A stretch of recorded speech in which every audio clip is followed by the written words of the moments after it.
హరే కృష్ణ. అందరికి కూడా విజయదశమి శుభాకాంక్షలు. ఈరోజు శ్రీరామచంద్రుల వారు రావణాసురుడిని చంపారు. రావణాసురుడు మామూలు రాక్షసుడు కాదు, అతను ఒక బ్రాహ్మణుడు, ఒక పండితుడు, అతను సంగీత విద్వాంసుడు, అతను మహాపరాక్రమవంతుడు. కానీ అతన్ని శ్రీరామచంద్రుల వారు ఎందుకు చంపారు అంటే అతనికి ఉన్న దుర్గుణాలు, చెడు గుణాలే అతనికి కారణం. కాబట్టి రావణాసుడి యొక్క దుర్గుణాలు మన జీవితంలో కూడా రాకుండా, ఒకవేళ మనలో ఉంటే కూడా ఈ చెడు గుణాలన్నీ కూడా మనము మన హృదయం నుంచి తీసివేయాలి. అప్పుడే శ్రీరామచంద్రుల వారు మన హృదయంలో విరాజమానం అవుతారు.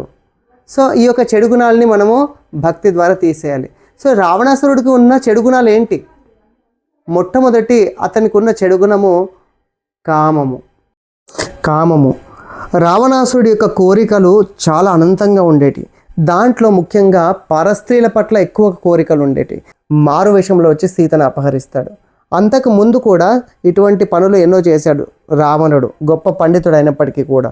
రంభ, వేదవతి వంటి స్త్రీలను కూడా బలవంతంగా తను బలాత్కరించడానికి ప్రయత్నించాడు. రెండవది అహంకారం. మన దగ్గర ఎంత ఉన్నా సరే అహంకారం అనేది ఉండకూడదు. ఇది రావణాసురుడిలో చాలా ఎక్కువ అహంకారం ఉండేది. అతను శాస్త్రజ్ఞుడు, శాస్త్రాలను చదివాడు, చాలా శక్తివంతుడు, అయినా సరే నన్ను ఎవరు కూడా జయించలేడు అనుకునేవారు. ఈవెన్ అతను దేవతలను కూడా లెక్క చేసేవాడు కాదు, తన కుటుంబ సభ్యులను కూడా గౌరవించకపోయేవాడు. అంతగా అహంకారం. సో మన జీవితంలో కూడా అహంకారం అనేది ఎప్పుడు కూడా రాకుండా చూసుకోవాలి. అహంకారం వస్తే మన దగ్గర ఉన్న బాంధవ్యాలన్నీ కూడా తెగిపోతాయి. మూడవది మాత్సర్యము. ఈ మాత్సర్యం అంటే ఈర్ష్య, అసూయ వేరే వాళ్ళ పట్ల ఉంటుంది. మనకంటే వేరే వాళ్ళు ఎందుకు ఎక్కువగా ఉన్నారు, వాళ్ళు ఎట్లా సంపాదించుకున్నారు, వాళ్ళు ఎట్లా ముందుకెళ్తున్నారు అని మనకున్న చాలా కష్టాల్లో దీని శాతం కూడా ఎక్కువగా ఉంటుంది. వేరే వాళ్ళ పట్ల అసూయ. రాముడు గొప్పతనము, రాముడి యొక్క శౌర్యం, పరాక్రమం గురించి, నీతి పట్ల ఎంత చెప్తే అంత అసూయ అతనిలో పెరిగేది. కానీ అతను ఎప్పుడు కూడా వేరే వాళ్ళ యొక్క సద్గుణాలను, మంచి లక్షణాలను ఒప్పుకునేవాడు కాదు. నాలుగవది అధర్మము. రావణాసురుడు పండితుడు అయినప్పటికీ కూడా, ఎంతో ఘోరమైన తపస్సులు చేసి వరాలు పొందినప్పటికీ కూడా వాటన్నింటిని కూడా దుర్వినియోగం చేశాడు.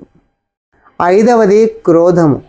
రావణాసురుడు ప్రతి చిన్న చిన్న విషయాలకు కూడా కోపగించుకునేవాడు. ఆ కోపం వస్తే ఏమవుతుందంటే కోపంతో జ్ఞానం కోల్పోతారు. జ్ఞానం కోల్పోయిన తర్వాత ఎవరు మంచి చెప్పినా సరే అది చెవులకు ఎక్కదు. ఇంకా ఎన్నోసార్లు కూడా విభీషణుడు మంచి మంచి సలహాలు చెప్పేవాడు, అయినా సరే ఎప్పుడు కూడా తను ఒప్పుకునేవాడు కాదు. ఆరవది లోభము. ఇంకా కావాలి. రావణాసురుడికి లంకా నగరం అనేది స్వర్ణ లంక అండి, అయినా సరే తను ఇంకా కూడా తృప్తిగా ఉండేవాడు కాదు. కాబట్టి అతను దేవతలతో ప్రతిసారి కూడా యుద్ధం చేసేవాడు. తాను ముల్లోకాలకి అధిపతిగా ఉండాలనుకునేవాడు. ఇంకా అతను ఒక రాజు అయినప్పటికీ కూడా లంకా నగరానికి, అందరికీ ముల్లోకాలకు కూడా రాజు కావాలి అనే ఆశ.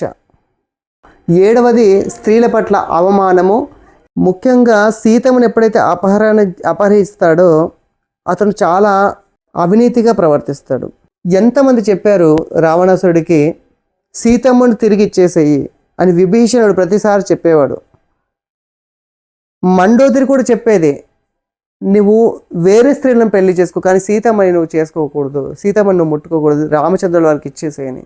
అంతకుముందు హనుమంతుడు కూడా వస్తాడు.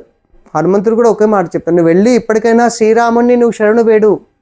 అంగదుడు కూడా వస్తాడు, అంగదుడు కూడా చెప్తాడు, నువ్వు శ్రీరాముడిని శరణు వేడు అని. ఎంతమంది చెప్పినా సరే అతనికి గర్వము, శ్రీరామచంద్రులే భగవంతుడు అని ఒప్పుకోకపోవడము, నేనే గొప్ప అనే అహంకారం ద్వారా ఒక పరస్త్రీని తను చేపట్టదలిచి, ఆ విధంగా రావణాసురుడు ఎంత గొప్పవాడైనా సరే, పండితుడైనా సరే, శాస్త్రాలు తెలిసిన వాడైనా సరే ఒక రాక్షసుడి రూపంలో వధించబడ్డాడు. కాబట్టి ఈ యొక్క దుర్గుణాలన్నీ కూడా మనము మన జీవితంలోకి రాకుండా ప్రతిరోజు కూడా భగవంతుని ప్రార్థిద్దాము. అందరికీ కూడా విజయదశమి శుభాకాంక్షలు. హరే కృష్ణ.